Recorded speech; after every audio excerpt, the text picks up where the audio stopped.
جس بیوی کے لیے اس نے اپنی پوری زندگی جدوجہد میں گزاری، اس نے آج اسے پہچاننے سے انکار کر دیا۔ تھکا ہارا عبد الرحمن گھر پہنچا۔ دروازہ کھولتے ہی اس کی ماں حمیدہ بیگم نے فکر بری نگاہوں سے اس کی طرف دیکھا۔ بیٹا اتنی دیر کہاں لگا دی، سب ٹھیک تو ہے؟ ماں نے پوچھا۔ عبد الرحمن نے گہری سانس لی اور ٹوٹی ہوئی آواز میں بولا، ماں سمینہ بہت بدل گئی ہے، اس نے مجھے پہچاننے سے بھی انکار کر دیا، اوپر سے میرا رکشہ بھی ضبط کروا دیا جس سے میں نے اسے DSP بنایا۔ حمیدہ بیگم کے چہرے پر درد اور غصے کا ملا جلا رنگ نظر آ رہا تھا۔ وہ اپنی چوڑیوں والی انگلیوں سے ماتھا سہلانے لگی۔ بیٹا تم نے دن رات محنت کی اور آج وہی لڑکی تمہیں ذلیل کر رہی ہے۔ گھر کے ایک کونے میں عبد الرحمن کا 6 سالہ بیٹا ارسلان اپنی دادی کے پاس کھیل رہا تھا۔ اسے اپنی ماں سے زیادہ دادی کے ساتھ رہنے کی عادت تھی۔ سمینہ ہمیشہ اپنے کیریئر اور تعلیم میں مصروف رہتی تھی، اس لیے اسے ماں کا پیار کبھی ٹھیک سے ملا ہی نہیں۔ بیٹا تم نے اتنا کچھ کیا مگر یہ عورت تیرا احترام تو دور، اب تجھے غریب اور کمزور سمجھنے لگی ہے۔ حمیدہ بیگم کو یقین تھا کہ عبد الرحمن عدالت سے کاغذات بنوا کر رکشہ چھڑوائے گا، لیکن جب پورا دن گزر گیا اور وہ نہ آیا تو سمینہ کا چہرہ غصے سے لال ہو گیا۔ اسے ہو کیا گیا ہے؟ کیا یہ سمجھتا ہے کہ میں خود جا کر اس کا رکشہ واپس کروں گی؟ اس نے دل ہی دل میں سوچا۔ غصے میں بھری سمینہ سیدھی شہر کی ایک کالونی بشیر نگر میں اپنے گھر پہنچی۔ دروازہ زور سے کھولا اور اندر داخل ہوئی تو دیکھا کہ حمیدہ بیگم آرام سے بیٹھی ہے اور عبد الرحمن فرش پر بیٹھا ہے۔ ارسلان اپنی ہی دنیا میں مستی سے کھیل رہا تھا۔ سمینہ کا غصہ بھڑک اٹھا۔ اس نے بغیر سوچے زور سے کہا، تم لوگوں کو بچوں کو سنبھالنا بھی نہیں آتا؟ کیا اس طرح بچوں کی پرورش ہوتی ہے؟ اگر اسے کچھ ہو جاتا تو کون ذمہ دار ہوتا؟ اس کی کڑوی آواز سن کر سب چونک گئے۔ عبد الرحمن نے اوپر دیکھا۔ وہ حیران تھا کہ سمینہ کو اچانک کیا ہو گیا۔ اس نے نرمی سے کہا، سمینہ تم کیا کہہ رہی ہو؟ ماں نے ہی تو اسے پالا ہے اور جتنا بڑا ہوا ماں کے پیار اور دیکھ بھال سے ہی ہوا۔ ہمیں تم سے سیکھنے کی ضرورت نہیں کہ بچے کیسے پالے جاتے ہیں۔ مگر سمینہ کا غرور اتنا بڑھ چکا تھا کہ وہ کچھ سننے کو تیار نہ تھی۔ اس نے غصے سے کہا، اور تم بڑی افسر بن کر یہ بھی نہ دیکھ سکی کہ میں نے کوئی قانون نہیں توڑا تھا؟ سمینہ کے چہرے پر شرمندگی تو تھی مگر اس نے اپنا غرور نہ چھوڑا۔ ارسلان بولا، دادی مجھے ممی کے پاس نہیں جانا، اب میں پاپا اور آپ کے ساتھ ہی رہنا چاہتا ہوں۔ سمینہ نے ارسلان کی بات نہ سنی۔ اس نے زبردستی اسے گود میں اٹھایا اور گھر سے باہر نکلنے لگی۔ حمیدہ بیگم نے گہری سانس لی اور کہا، سمینہ جب وقت آئے گا تجھے اپنی غلطیوں پر پچھتانا پڑے گا۔ عبد الرحمن بس کھڑا دیکھتا رہ گیا۔ اس کی بیوی اس کے بیٹے کو زبردستی لے جا رہی تھی اور وہ جانتا تھا کہ اسے روک نہیں سکتا۔ اس کے دل میں ایک عجیب سا سناٹا تھا۔ سمینہ ارسلان کو زبردستی اپنے ساتھ اپنے سرکاری کوارٹر شہر اپارٹمنٹ لے گئی۔ وہاں ارسلان ایک بند کمرے میں تھا جہاں اسے وہ پیار اور اپنائیت نہیں مل رہی تھی جو اسے اپنے باپ اور دادی کے ساتھ ملتی تھی۔ جب سمینہ کے والدین غلام رسول اور فاطمہ بیگم کو اس بات کی خبر ملی تو وہ سخت ناراض ہوئے۔ بیٹی کیا تم نے ٹھیک کیا؟ باپ نے فون پر پوچھا۔ مگر سمینہ جو اب DSP کی کرسی پر بیٹھ چکی تھی، اسے اپنے عہدے کا غرور ہو چکا تھا۔ اس نے بے رخی سے جواب دیا، مجھے کسی سے کوئی رشتہ نہیں رکھنا، میں اپنی زندگی اپنے طریقے سے جیوں گی۔ اس کی ماں نے سمجھانے کی کوشش کی، بیٹی عبد الرحمن نے تجھے پڑھانے کے لیے اپنی زندگی داؤ پر لگا دی اور آج تو اسی کو ٹھکرا رہی ہے، یہ غرور تیرا سب کچھ چھین لے گا۔ مگر سمینہ نے غصے میں فون کاٹ دیا۔ اس کے والدین کو بہت دکھ ہوا اور انہوں نے اس سے ہمیشہ کے لیے دوری بنا لی۔ ادھر سمینہ کے بھائی راشد بیگ نے بھی اپنی بہن کو سمجھانے کی کوشش کی، بہن تم جو کر رہی ہو وہ غلط ہے، عبد الرحمن نے تیرے لیے بہت کچھ کیا اور آج تو اسی کو ٹھکرا رہی ہے، ایک دن تجھے پچھتانا پڑے گا۔ مگر سمینہ کے سر پر غرور سوار تھا۔ اس نے اپنے بھائی کو بھی جھڑک دیا، مگر مجھے کسی کی ضرورت نہیں، تم سب اپنی زندگی میں خوش رہو اور مجھے میرے حال پر چھوڑ دو۔ راشد کو بھی یہ سن کر بہت تکلیف ہوئی اور اس نے بھی اپنی بہن سے رشتے توڑ لیے۔ وقت گزرتا گیا۔ سمینہ اپنے بیٹے ارسلان کو خود سنبھال نہ پائی، اس لیے اس نے اس کے لیے ایک ملازمہ نادیہ کو رکھ لیا۔ ایک دن نادیہ ارسلان کو لے کر صدر بازار گئی۔ اتفاق سے اسی وقت وہاں عبد الرحمن کی ماں حمیدہ بیگم بھی کچھ سامان خریدنے آئی تھی۔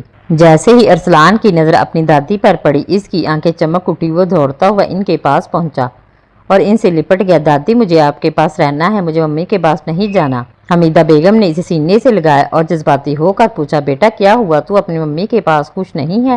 ارسلان کی آنکھوں میں آنسو تھے۔ دادی وہاں ہر وقت ایک انکل آتے ہیں، وہ روز شام کو ممی کے گھر آتے ہیں، ممی ان کے ساتھ گھنٹوں بیٹھ کر ہنستی ہے، اگر میں جاگتا رہوں تو وہ مجھے زبردستی سلاتے ہیں، اگر میں روتا ہوں تو وہ مجھے مارتے بھی ہیں۔ حمیدہ بیگم کا دل اپنے پوتے کی تکلیف سن کر بیٹھ گیا۔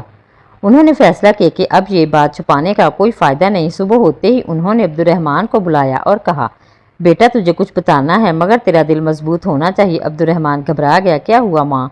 حمیدہ بیگم نے گہری سانس لی اور ساری بات بتا دی کہ کیسے ارسلان نے اپنی ماں کے گھر میں ایک اجنبی کے بارے میں بتایا جو روز وہاں آتا ہے اور اسے مارتا ڈانٹتا ہے۔ عبد الرحمن کا چہرہ سخت ہو گیا، اس کی آنکھیں لال ہو گئی۔ ماں اب اور نہیں، میں اپنے بیٹے کو وہاں نہیں چھوڑ سکتا، میں خود جا کر اسے واپس لاؤں گا۔ حمیدہ بیگم نے سر ہلایا۔ میں بھی تیرے ساتھ چلوں گی، یہ لڑائی اب صرف تیری نہیں تیرے بیٹے کی بھی ہے۔ اگلے دن چھٹی تھی۔ عبد الرحمن بغیر بتائے اپنی ماں کے ساتھ سحر اپارٹمنٹ پہنچا جہاں سمینہ کا سرکاری کوارٹر تھا۔ دروازے پر پہنچ کر اس نے ڈور بیل بجائی۔ کچھ سیکنڈ بعد دروازہ کھلا۔ سمینہ کی آنکھیں آدھی نیند میں تھی۔ جیسے ہی اس نے عبد الرحمن اور اس کی ماں کو دیکھا اس کا چہرہ سفید پڑ گیا۔ وہ گھبرا کر بولی، تم لوگ یہاں کیا کر رہے ہو؟ حمیدہ بیگم نے تیکھے لہجے میں جواب دیا، ہم اپنے پوتے سے ملنے آئے ہیں، کیا اس میں کوئی جرم ہے؟ سمینہ کی زبان لڑکھڑانے لگی۔ وہ کچھ کہنے ہی والی تھی کہ عبد الرحمن نے دروازے کو ہلکا سا دھکا دے کر اندر قدم رکھا۔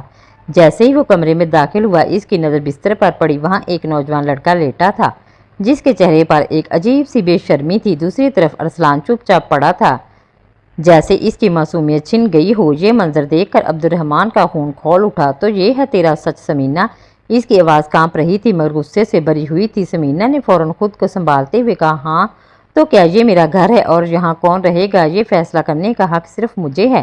عبد الرحمن کا صبر جواب دے گیا۔ اس نے سمینہ کو ایک زوردار تھپڑ مار دیا۔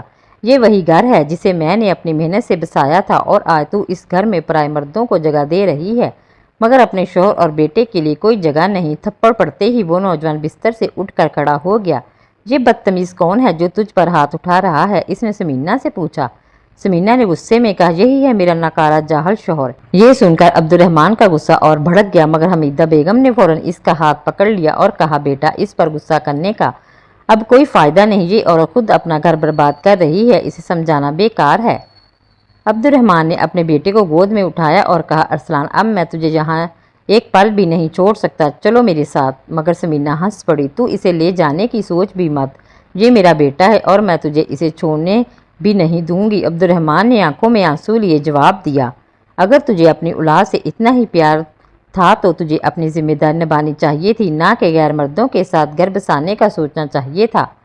اب جب سارا سچ سامنے آ گیا تھا سمینہ نے اپنا آخری ہتھ کنڈا کھیلا، ٹھیک ہے اگر تو اتنا ہی انصاف پسند بن رہا ہے تو جا، مگر جاتے جاتے ان کاغذات پر دستخط کر دے۔ اس نے ایک کاغذ پھینکا، طلاق کے کاغذات۔ حمیدہ بیگم نے کاغذ اٹھائے اور دیکھا کہ سمینہ پہلے سے ہی طلاق کے لیے تیار تھی۔ عبد الرحمن کے چہرے پر کوئی تاثر نہ تھا۔ اس نے قلم اٹھایا اور بغیر کچھ کہے طلاق کے کاغذات پر دستخط کر دیے۔ اب کوئی رشتہ باقی نہیں سمینہ، تجھے تیری زندگی مبارک، یہ کہہ کر وہ ارسلان کو گود میں اٹھا کر باہر نکل گیا۔ حمیدہ بیگم بھی اس کے پیچھے چل دی۔ کچھ عرصے بعد عبد الرحمن کمرے کے ایک کونے میں بیٹھا گہری سوچ میں ڈوبا تھا۔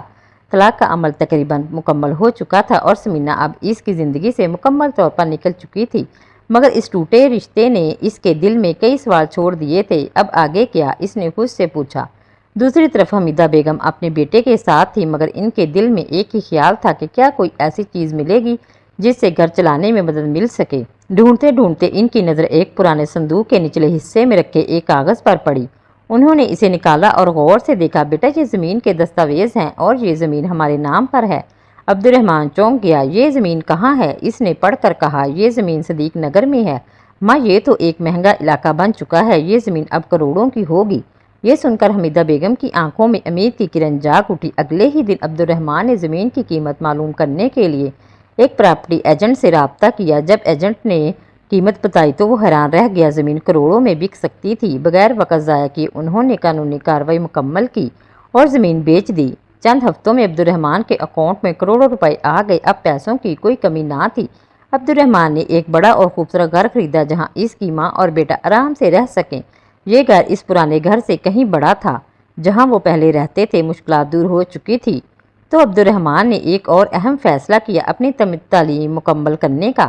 وہ پڑھائی میں ہمیشہ ہوشیار تھا مگر سمینہ کی تعلیم کے لیے اس نے اپنی پڑھائی ادھوری چھوڑ دی تھی۔ ماں اب میں دوبارہ پڑھائی کروں گا اور ایک اچھی نوکری حاصل کروں گا، اس نے پر اعتماد لہجے میں کہا۔ حمیدہ بیگم نے اسے دعائیں دی، بالکل بیٹا تیری محنت ایک دن ضرور رنگ لائے گی۔ ادھر حمیدہ بیگم نے بھی ایک نیا قدم اٹھایا۔ انہوں نے گھر میں ہی اچار اور پاپڑ بنانے کا کاروبار شروع کیا۔ اس کے لیے انہوں نے اپنی پرانی جان پہچان نادیہ کو بھی شامل کر لیا۔ آہستہ آہستہ ان کا کاروبار بڑھنے لگا اور ان کی محنت رنگ لانے لگی۔ عبدالرحمن دن رات پڑھائی میں جتا رہا۔ اس نے اپنے مقصد پر پوری توجہ دی۔ تقریباً کچھ سال بعد اس کی محنت رنگ لائی اور وہ سپرنٹینڈنٹ آف پولیس SP کے عہدے پر منتخب ہو گیا۔ یہ خبر پورے علاقے میں جنگل کی آگ کی طرح پھیل گئی۔ لوگ کہنے لگے کہ ایک رکشہ چلانے والا SP بن گیا۔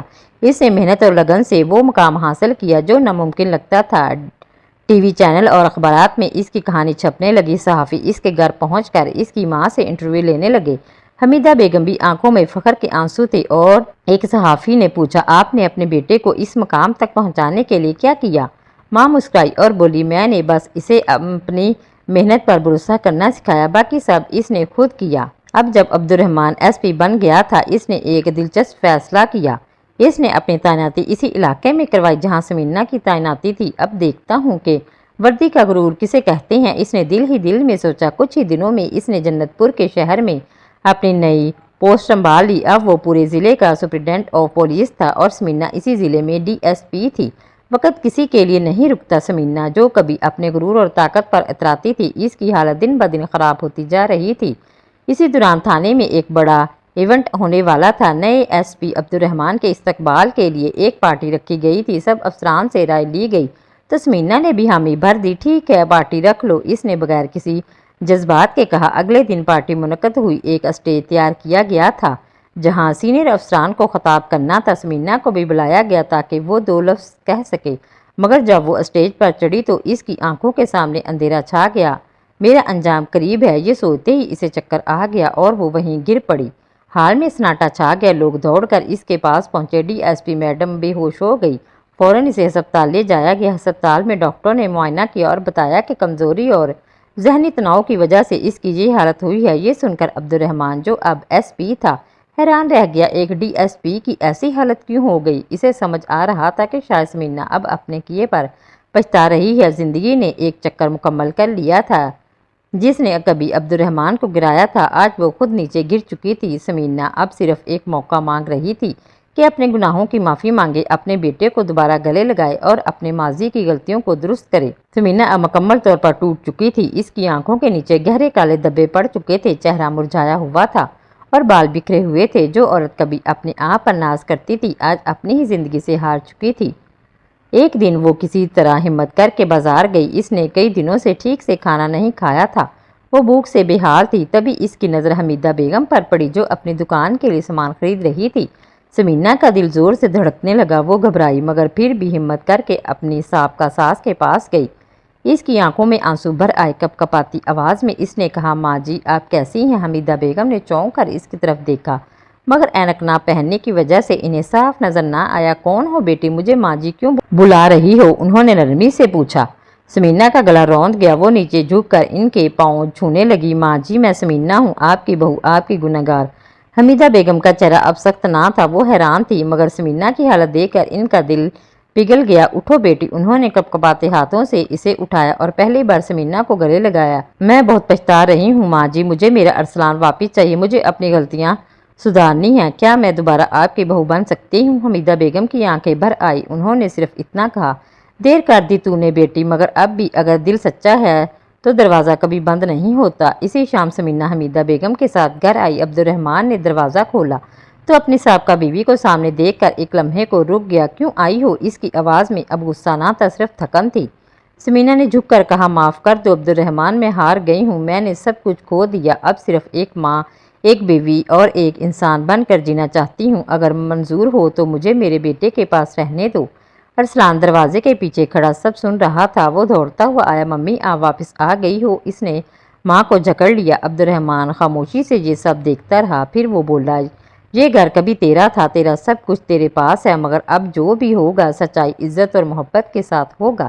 محترم ناظرین، یہ تھی ہماری آج کی ویڈیو۔ اگر ویڈیو اچھی لگی ہو تو لائک اینڈ شیئر کیجیے اور مزید ایسی ویڈیو کے لیے میرا چینل سبسکرائب کریں اور بیل آئیکن کو پریس کر کے آل کا نوٹیفیکیشن آن کر لیں۔ شکریہ۔